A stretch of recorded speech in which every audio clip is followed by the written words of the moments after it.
Chicken ডিমের আলুর ঝোল। তো ফার্স্টে আমি আলুগুলোকে ফ্রাই করতে দিয়ে দেবো ভালো করে, রেড রেড করে একদম লাল লাল হয়ে আলুগুলো ফ্রাই হবে। এর মধ্যে দিয়ে দেবো হলুদ আর নুন।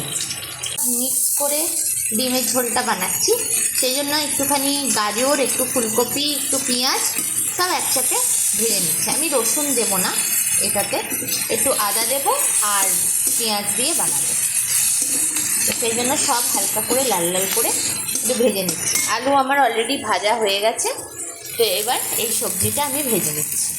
ওভার যে চিকেনটা ছিল সেই চিকেনটা দিয়ে আমার যে মশলাটা আমি কষালাম, মানে পেঁয়াজ ফুলকপি গাজরের মশলাটা, সেটা দিয়ে এখন আমি এটাকে কষতে দিয়েছি। তারপর এর মধ্যে আমি ডিম অ্যাড করব, আলু অ্যাড করব।